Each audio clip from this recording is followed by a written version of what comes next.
Hello friends, मैं हूं सूरज तिवारी और आप देख रहे हैं हमारा यूट्यूब चैनल गुरु द्रोणाचार्य अकेडमी। इस समय हम अपने चैनल पे एमसीक्यूज क्वेश्चंस लेकर आ रहे हैं सो दैट कि जो भी स्टूडेंट्स इस वीडियो को देखें उनके एमसीक्यूज के डाउट तो जरूर क्लियर हो। और इसलिए आज का जो हमारा चैप्टर है वो है बेसिक अकाउंटिंग टर्म्स, जो कि है क्लास 11 से।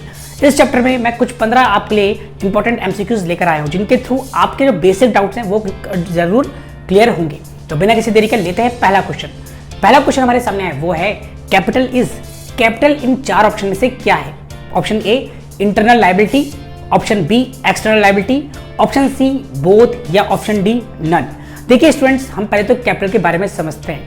कैपिटल का मतलब होता है वो अमाउंट ऑफ मनी जो एक प्रोप्राइटर अपने बिजनेस पे इन्वेस्ट करता है। जैसे आप लोगों को पता ही है कि कैपिटल जो बिजनेस होता है और जो ओनर होता है दोनों सेपरेट लीगल एंटिटी कॉन्सेप्ट में आते हैं। इसलिए क्या होता है, एक बिजनेस के पॉइंट ऑफ व्यू से भी अगर हम देखें तो कैपिटल उस पर एक लायबिलिटी होती है। बट जैसे कि लायबिलिटी हमें दो टाइप की होती हैं, एक होती है इंटरनल और एक होती है एक्सटर्नल। इंटरनल लायबिलिटी वो होती है जो हमें अपने ओनर को पे करनी होती है, ओनर से रिलेटेड किसी पर्सन को पे करनी होती है। और एक्सटर्नल लायबिलिटी कौन सी होती है? जो कि किसी में आउटसाइडर को पे करनी पड़ती है। इसलिए अगर इस क्वेश्चन को देखा जाए तो कैपिटल इसमें क्या होगी, वो होगी इंटरनल लायबिलिटी, क्योंकि इंटरनल लायबिलिटी का मतलब क्या है, जो लायबिलिटी हमारे ओनर को हम पे करते हैं। तो इसलिए इसका आंसर क्या है, capital is a internal liability. तो चलिए बढ़ते हैं नेक्स्ट क्वेश्चन की तरफ। क्वेश्चन नंबर 2 हमारे सामने आया वो है goods taken by a proprietor for personal uses. अब पहले तो हमें जानना होगा कि प्रोप्राइटर का मतलब क्या होता है। प्रोप्राइटर का मतलब होता है सिंपली बिजनेस का ओनर। तो जो भी गुड्स यानी कि जो सामान अपने बिजनेस से विड्रॉ करेगा पर्सनल यूज के लिए, उससे हम इनमें से क्या बोलेंगे? इस बार हमारे पास सामने ऑप्शन आए, option A sales, option B drawings, option C purchase या option D none of the above. देखिए स्टूडेंट्स, जैसे कि यहाँ पे आई रखा है पर्सनल यूज, और पर्सनल यूज जहां पे भी लिखा होता है वहां पे आपको एक चीज को याद रखना है, वो चीज है ड्रॉइंग्स। तभी इसका जो आंसर है वो है ऑप्शन बी ड्रॉइंग्स। तो चलिए बढ़ते हैं नेक्स्ट क्वेश्चन की तरफ। नेक्स्ट क्वेश्चन हमारे सामने आया वो है अमाउंट रिसीव्ड और receivable against sale of good is. अब देखिए, रिसीव्ड का मतलब होता है जो पैसा हमें मिल चुका है, और रिसीवेबल का मतलब होता है जो पैसा हमें मिलने वाला है। पहले तो मैं आप लोगों से ये बात कहूंगा कि अगर किसी को इसका आंसर आता है वो जल्दी से कमेंट बॉक्स में लिख दे। तो चलिए वैसे इसके ऑप्शन देखते हैं। वो है A revenue receipt, B capital receipt, C sometime revenue receipt and sometime capital receipt, या D none of the above. तो देखिए स्टूडेंट्स, क्या होता है कि जैसे मैंने आपको बताया कि जो हम सामान बेचते हैं वो सामान इसलिए बेचते हैं अर्निंग करने के लिए, यानी कि पैसे कमाने के लिए। डेट्स वाई जो इसमें आएगा वो सिंपली होगा रेवेन्यू रिसिप्ट। देखते हैं इसका आंसर क्या है। इसका आंसर हमारे सामने आया वो है ए रेवेन्यू रिसिप्ट। होपफुली आपको वीडियो पसंद आ रही होगी। तो चलिए बढ़ते हैं नेक्स्ट क्वेश्चन की तरफ। नेक्स्ट क्वेश्चन हमारे सामने आया वो है अमाउंट पेड और payable against purchase of good. अब देखिए, पेड वर्ड का मतलब है हम पैसे दे चुके हैं, और पेबल का मतलब है हमें पैसे देने हैं। हमने कोई सामान खरीदा, उसके लिए हमें जो पैसे पे करने हैं वो सब। तो इसके ऑप्शन हमारे सामने revenue expenditure, B capital expenditure, C both A and B, या डी नन ऑफ दिस। देखिए स्टूडेंट्स, क्या होता है कि जैसे सेल जो है उसको आपको हमेशा याद रखना हमारी क्या है, रेवेन्यू इनकम, और इसलिए जो हमारा ये परचेज होगा वो हमारा रेवेन्यू एक्सपेंडिचर।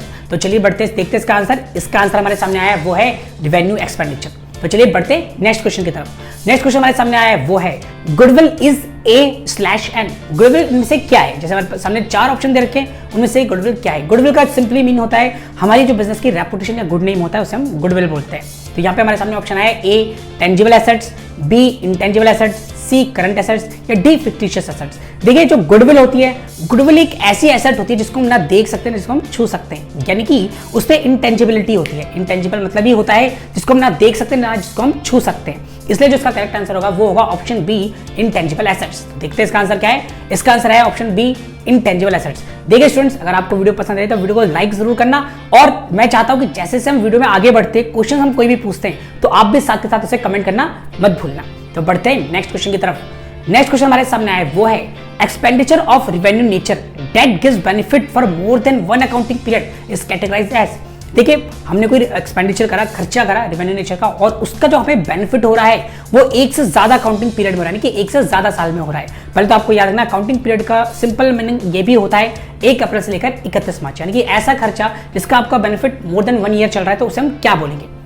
तो इसके ऑप्शन है A capital expenditure, B revenue expenditure, और सी आएगा डेफर्ड रेवेन्यू एक्सपेंडिचर, या डी नन ऑफ दिस। देखिए यहाँ पे हमारे सामने जो ऑप्शंस हैं, ये तो सिंपल सी बात है, ये एक रेवेन्यू एक्सपेंडिचर है, पर ये सिंपल रेवेन्यू एक्सपेंडिचर नहीं है, यह है डेफर्ड रेवेन्यू एक्सपेंडिचर। और डेफर्ड रेवेन्यू एक्सपेंडिचर का मतलब ही ऐसा होता है जिसका जो बेनिफिट है वो हमें आने वाले सालों में भी होगा। तो चलिए बढ़ते हैं, देखते हैं इसका आंसर। इसका आंसर हमारे सामने आया वो है डेफर्ड रेवेन्यू एक्सपेंडिचर।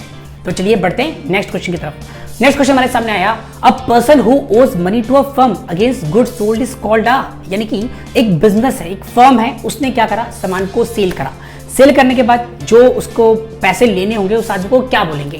तो इसका ऑप्शन है A creditor, B debtor, C both A and B, या डी नन ऑफ दिस। देखिए स्टूडेंट, जब भी हम किसी को सामान बेचते हैं वो भी उधार और हमें उससे पैसे लेने होते हैं, तो वो हमारे लिए क्या होता है? वो होता है हमारे लिए डेटर। तो देखते हैं इसका आंसर क्या है। इसका आंसर हमारे सामने है, वो है बी डेटर। तो चलिए बढ़ते हैं नेक्स्ट क्वेश्चन की तरफ। नेक्स्ट क्वेश्चन हमारे सामने आया, वो है a person to whom money is owned by a firm for purchase of good is called. अब यहाँ पे इस क्वेश्चन में क्या हुआ कि फर्म ने उधार सामान लिया है, तो हमारे सामने ऑप्शन है A creditor, B debtor, C both A and B, या डी नन ऑफ दीज। देखिए स्टूडेंट, जब भी कोई फर्म किसी पर्सन से, किसी बिजनेस से या किसी भी ऑर्गेनाइजेशन से उधार सामान लेती है, तो वो बिजनेस के लिए क्या होता है? एक क्रेडिटर। क्रेडिटर मतलब एक लायबिलिटी है जिसका फर्म को फ्यूचर में पेमेंट करना है, तो इसलिए इसका आंसर क्या होगा? वो होगा ए क्रेडिटर। तो चलिए बढ़ते हैं, देखते हैं इसका आंसर। इसका आंसर हमारे सामने आया ए क्रेडिटर। तो चलिए बढ़ते हैं नेक्स्ट क्वेश्चन की तरफ। नेक्स्ट क्वेश्चन हमारे सामने आया, वो है purchase refer to purchase of. Purchase का मतलब क्या होता है, यानी कि परचेज का रेफर क्या होता है? तो इसके ऑप्शन है A goods for resale, B stationery for office use, C asset for factory, या डी नन ऑफ दिस। देखिए स्टूडेंट्स, क्या होता है कि जब भी हम सामान खरीदते हैं, परचेज करते हैं गुड्स का, वो किस लिए करते हैं? वो उसको रीसेल के लिए करते हैं। दैट्स व्हाई जो इसका आंसर होगा वो होगा ए गुड्स फॉर रीसेल। तो चलिए देखते हैं इसका आंसर क्या है। इसका आंसर हमारे सामने है, वो है गुड्स फॉर रीसेल। तो चलिए बढ़ते हैं नेक्स्ट क्वेश्चन की तरफ। नेक्स्ट क्वेश्चन हमारे सामने आया, the amount invested bye a proprietor in a business is called. अब देखो, एक प्रोप्राइटर होता है, प्रोप्राइटर का मतलब होता है बिजनेस का ओनर। जो अपने बिजनेस में जो पैसा इन्वेस्ट करता है उसे हम क्या बोलते हैं? इसके ऑप्शन है A capital, be cash, C revenue, या डी लोन।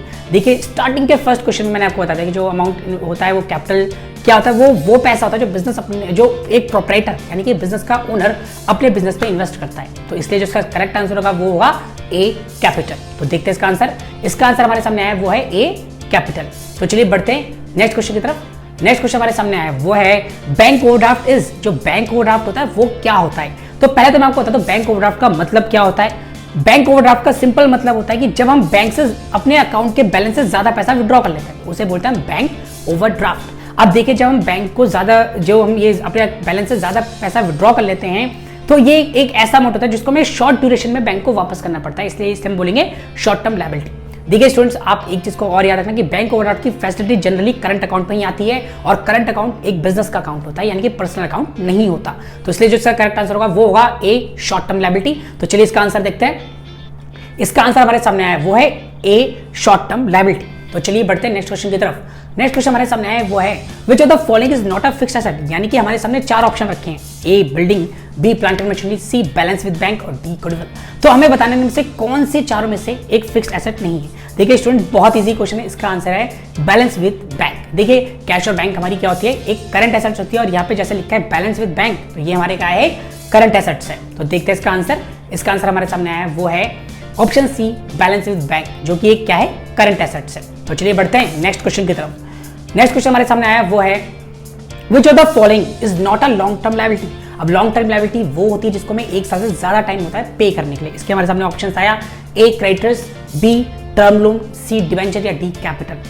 स्टूडेंट्स, जैसे कि आप लोग जानते हैं, मैंने स्टार्टिंग में बताया था क्रेडिटर का मतलब क्या होता है, जिससे हम उधार सामान लेते हैं। हमने किसी ऑर्गेनाइजेशन से या किसी फर्म से उधार सामान लिया है, अब हमारा भी फर्ज होता है हम उसे पैसे वापस करें। अब ये थोड़ी हम उसके पैसे सालों साल रोक के रखेंगे, हमें जनरली उसका पैसा जो वापस करना होगा वो होगा with in 1 year. That's why इसका आंसर होगा वो होगा ए क्रेडिटर। क्रेडिटर क्या है? एक करंट लायबिलिटी, ना कि लॉन्ग टर्म लायबिलिटी। तो इसका आंसर क्या है देखते हैं। इसका आंसर आया हमारे सामने, वो है ऑप्शन ए क्रेडिटर।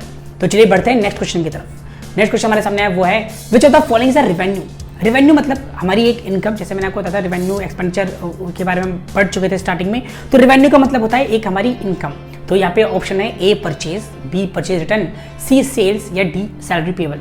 देखिए स्टूडेंट्स, एक चीज का हमेशा याद रखना कि सैलरी पेबल एक बिजनेस के लिए एक्सपेंस होता है, क्योंकि बिजनेस सैलरी देता है, लेता नहीं है। यहाँ पे जो हमारे सामने ऑप्शन होगा करंट, जिसके थ्रू हमारे पास इनकम आ रही है, वो है ऑप्शन सी सेल्स। इसलिए इसका जो करेक्ट आंसर होगा वो होगा ऑप्शन सी सेल्स। आज हमारी बेसिक अकाउंटिंग टर्म्स की फर्स्ट पार्ट। अगर आपको वीडियो पसंद आए, वीडियो को लाइक जरूर करना, क्योंकि मैं इसी के ऊपर 15 MCQ का एक सेकंड पार्ट भी जल्दी लेकर आऊंगा। मैं सूरज तिवारी, मिलूंगा आपसे नेक्स्ट वीडियो में। तब तक ले गुड बाय।